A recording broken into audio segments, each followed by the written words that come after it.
My name is Father Joseph Lajoie, and I'm visiting this weekend, and I'm a friend of Father Scott Bailey. We were classmates for 7 years, all 7 years. We started 18 years ago in seminary this month. And I don't know if Father Christopher Gamma, the Capuchin, ever comes up for filling in for some masses too, but we were also in class together for 6 of 7 years. So Father Scott and I go way back. He's my longest running, at this point in my life, friend, going back 18 years. One of the things that we both have in common is we both started out in college for a couple of years at Colorado State University in Fort Collins. I'm a couple years older than Father Scott, so I started in the fall of 2000. He started, I think, in 2002. And one thing we have in common is we both at some point left college and ended up going into seminary before getting our degree. I was having wrestlings with my vocation and what I wanted to do in life, and I just knew at that point in Fort Collins, no, I do not want to be a priest. So I picked something else and settled on accounting and went into accounting and studied that for 3 more years at CU Denver and eventually went to seminary. But now I am pastor of the parish that serves Colorado State University. God's got a cute sense of humor. And I don't know if Father Christopher Gamma ever comes here. He was also at CSU for a few years, and he also dropped out to go into the Capuchins. So there's a good reputation, and we have 3.5 vocations to the priesthood that have come from Ram Catholic, from John the 23rd, in the last 10 years. I say 3.5 because the half is a transitional deacon who's going to be ordained a priest, God willing, in May.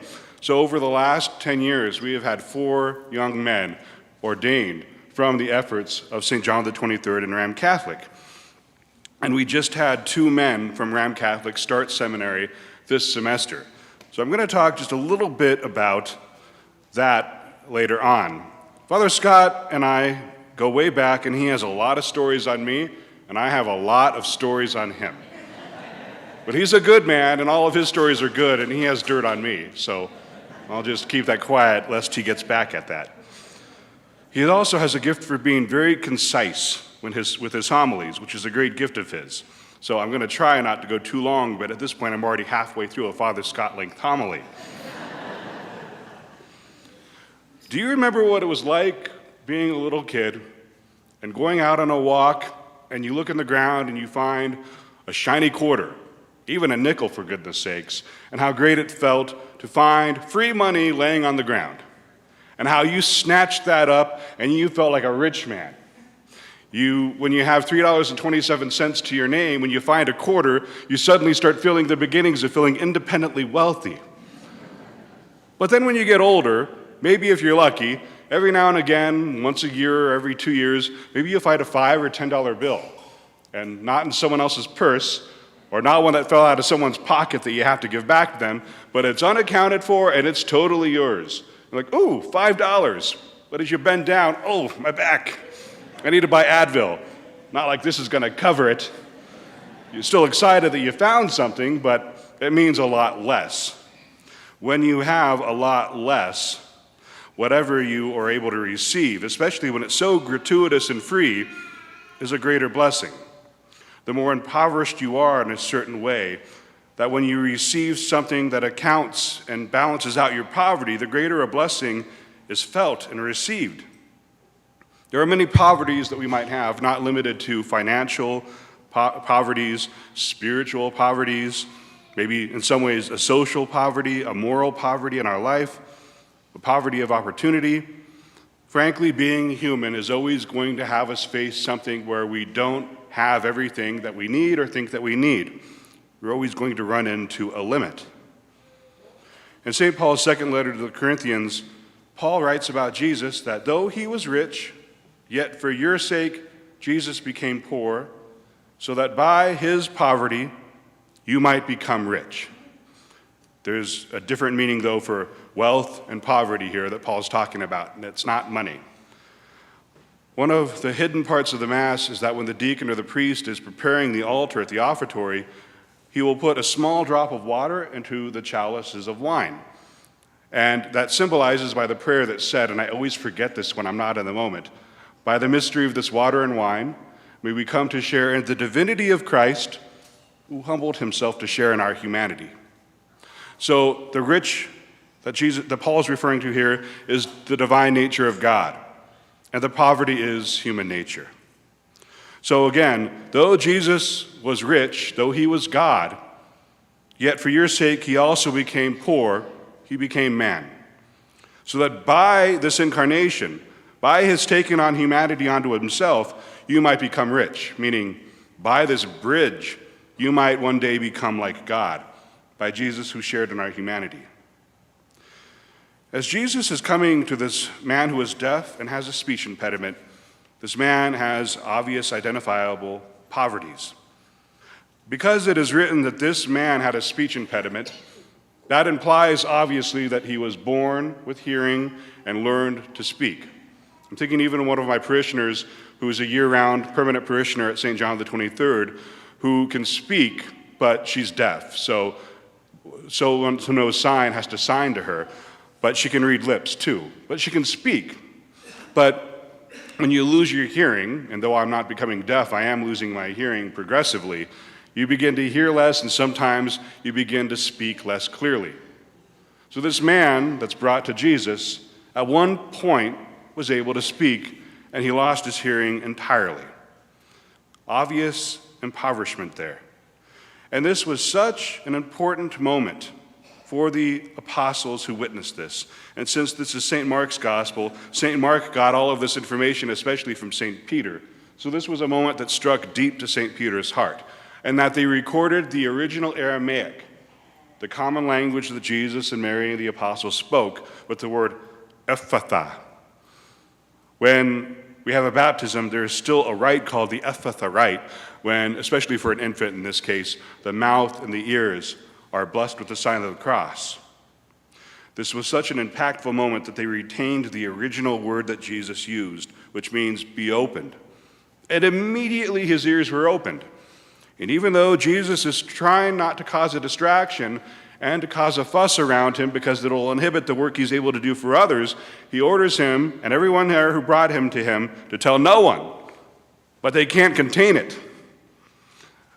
If you won the Mega Millions, and if you did win the Mega Millions, please talk to me after Mass, you would probably, hopefully, be smart and savvy enough to know, keep your mouth shut. But it would be really hard to be walking around knowing that you just won whatever $100 million. It was so hard for them to not tell what marvelous miracle that they saw, but also what great enrichment this man now had because of this man named Jesus who healed him. One of the things about St. John the 23rd Parish that was founded in 1968 is that it's a personal parish, which is churchy words for, it's not a territorial parish like Risen Christ that has a certain geographical boundary and maybe hospitals and nursing homes and schools within it that the pastor is responsible for in some way. A personal parish is a parish that's erected for a specific mission. So I don't have any territory other than my church and my parking lot. But I'm responsible for 40,000 souls across the street at CSU that are attached, which is about 24,000 students and 16,000 faculties and employees and et cetera.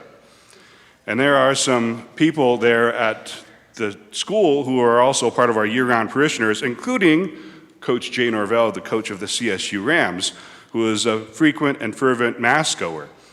And it's a great vision as a priest to see that there is hope in a university in 2024, and students young enough now to be my legitimate children, who are half of my age, actually find Jesus and believe in him, and want to be Catholic, whose lives are completely changed.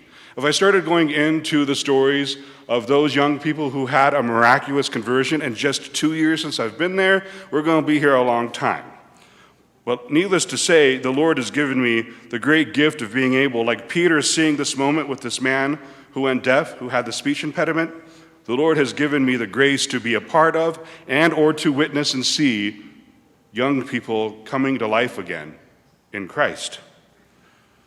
One of the things that came to my mind this week, with Thursday, the 5th of September, being the 27th anniversary of the death of St. Teresa of Calcutta, and also her feast day, September 5th, was at one point when she visited America, coming from Calcutta, after having been there for decades already, one of the poorest places on earth, when she came to America, she said, "Now I've seen true poverty." She was able to look, and this was back, I think, in the 70s or 80s. Forget about 2020. I don't know what she'd say when she came to America today. There's a deeper poverty than even what I see every day in Calcutta. What can be said about feeling this impoverishment? St. Augustine, addressing other words from St. Paul, admonishing us to pray without ceasing, and the meanings of what that means from St. Paul. And what St. Augustine says about this continuous praying that the Lord asks and desires of us when we're asking and interceding for someone or petitioning for something is that often the long, what seems to be a delay in praying and interceding, is meant to expand our desire so that we will then be capable of receiving what God wishes to give us in its fullness. So if you're praying for something big, you might have to pray for a long time. You're praying for the conversion of a loved one, or whatever else it might be. As you're waiting for the Lord to fulfill this prayer in His time and in His way, the Lord sometimes stretches us with this weight, stretches our desire even bigger, even greater, to receive what He wishes to give us. He wrote specifically that in order to expand our desire for happiness with God, which is hope, and in order to deepen our union with God, which is love, this is why sometimes we have to pray for a long time for something we more deeply desire. With me in kind of the rotunda, I think under the statue of St.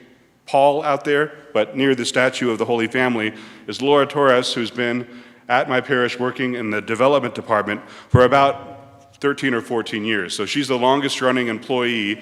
When you're at a campus parish, you kind of go through people fast because, people move on after 5 or 6 years when they get married or they graduate, but Laura's been there for a long time.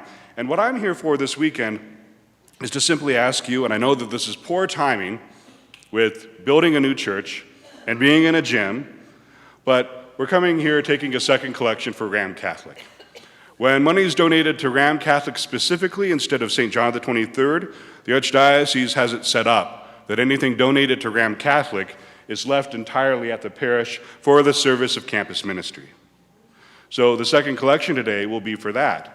But if you wish to have more information, Laura can meet you at the desk out there, the table with the tablecloth out in the corner, in the rotunda, if you will, to give you more information about how your money can be best used to help our mission and to help young people. And you can even sign up for our newsletter that we send out twice a year and our Advent and Lent appeal. I promise you're not going to receive 20 letters every month and fake plastic rosaries asking for you to send money to us. We really just send out 4 things a year. But if you want to know more about it and maybe receive more information from us, you can talk to Laura out there after Mass. Whatever you're able to give, if not now, maybe in the future even, especially give your prayers, because it is a vicious fight for the eternal life of every single person on campus, as much as it is for every single one of us. In this world that is often a valley of tears, it is harder than ever perhaps to be Christian, to be Catholic, to be faithful. And that is an experience in itself of our impoverishment that we so often feel but so rarely recognize. Through the intercession of this man, whatever his name is, whatever his name was, may we allow Jesus to abundantly fulfill the poverties we have by giving us only what he can give us.